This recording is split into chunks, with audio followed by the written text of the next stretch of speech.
Isang magandang araw ng bakbakan mga kaibigan. Welcome po sa Boxer Shorts. Ako si Atty. Ed Tolentino, kay sparring partner nyo sa usapang boxing. Muli reminder lamang, we do not monetize. Handog ko sa inyo straightforward information, walang halong sarswela or clickbait videos.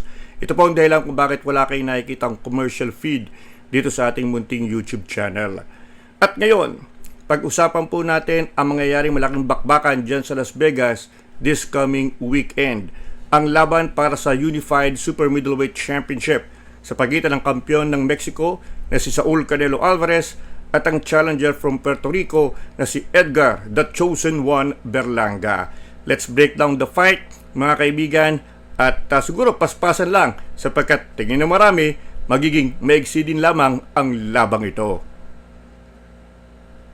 At nagbabalik po ang Boxer Shorts para sa ating fast break preview ng bakbakang Canelo Alvarez versus Edgar Berlanga para sa Unified Super Middleweight o 168-pound Championship.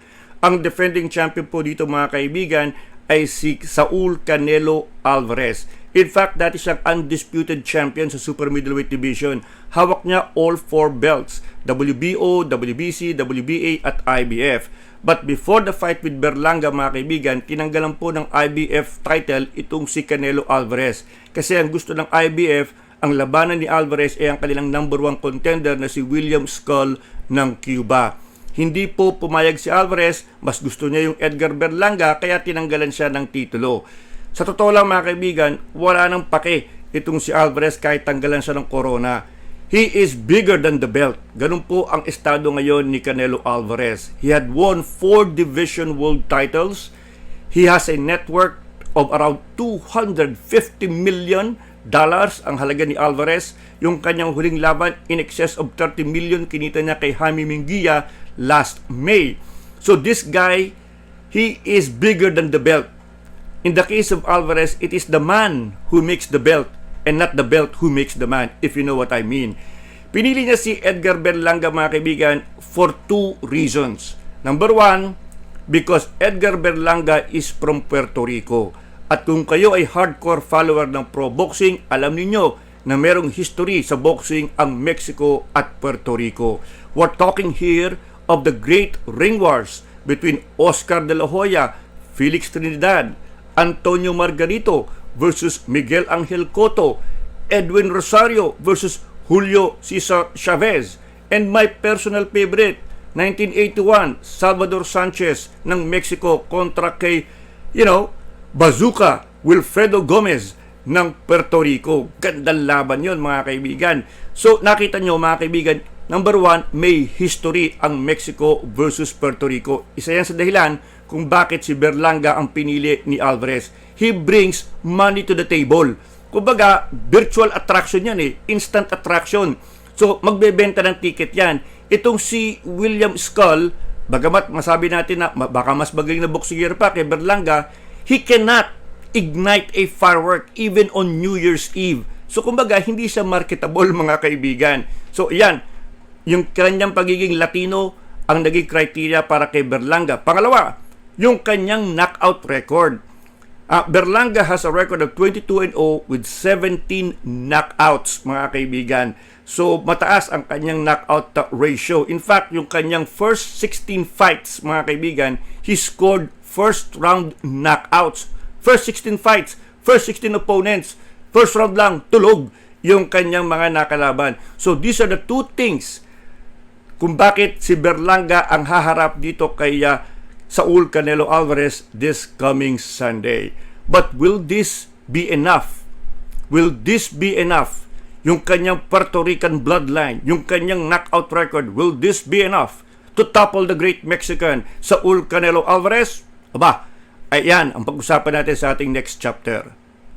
At nagbabalik po ang Boxer Shorts mga kaibigan para sa ating fast break analysis ng bakbakang Alvarez versus Berlanga.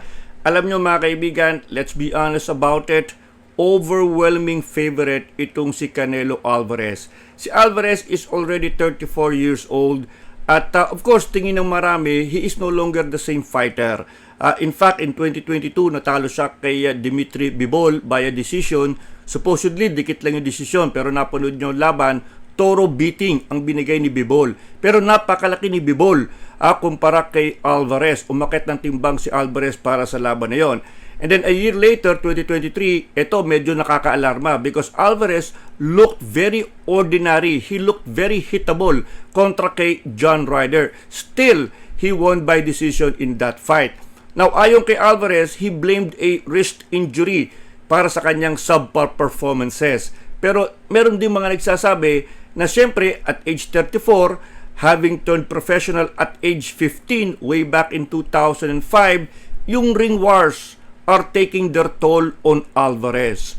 Pero tingin ng marami mga kaibigan, kung ano natitira sa sistema ni Alvarez, it is still the stuff of legends. Kumbaga, yung kanyang skill na natitira are enough to topple the very raw Edgar Berlanga.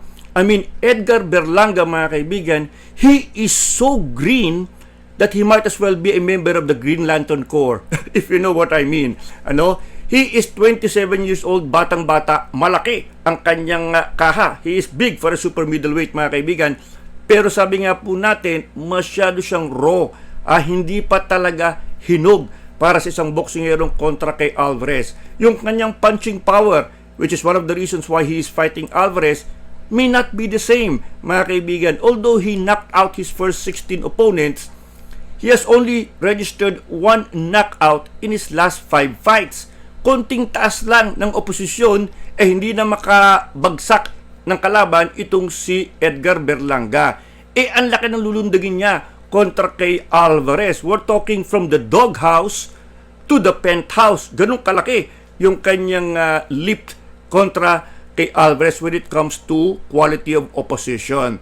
But he will always have, sabi nga po natin, a puncher's chance, mga kaibigan. Alam nyo, maganda ang forma nito si Berlanga, maganda ang jab, maganda ang balanse ng legs, and of course, sabi nga natin, yung wallop ng kanyang kanan.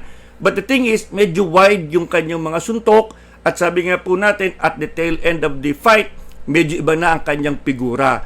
Itong si Alvarez remains a very, very good boxer counter-puncher. Nandun pa rin ang head movement, pero sabi nga po natin, tinatamaan na siya.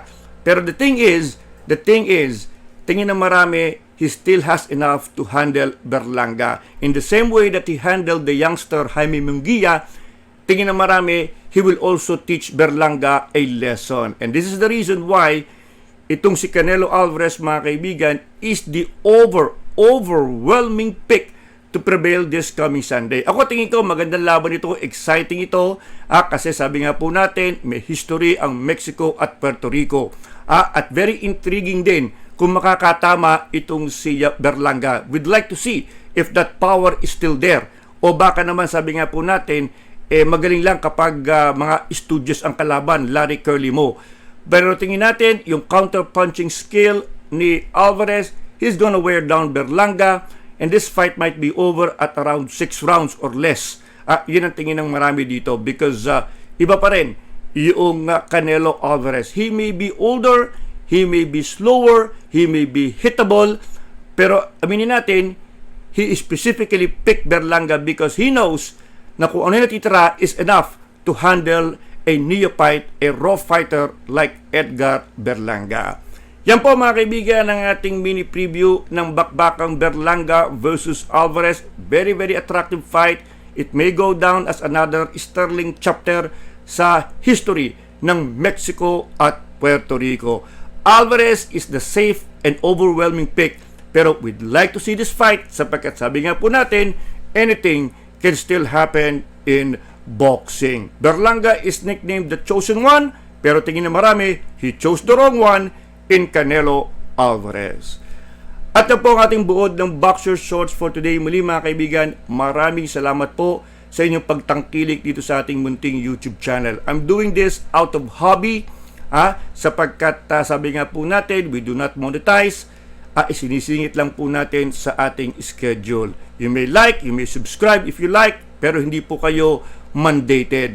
Maraming salamat po muli sa inyong pagsubaybay. Siguro, like I promised, if you reach 100,000 subscriptions, we'll make this a regular thing. Promise yan. Until then mga kaibigan, ako si Atty. Ed Tolentino nagsasabing walang personalan, buntalan lang.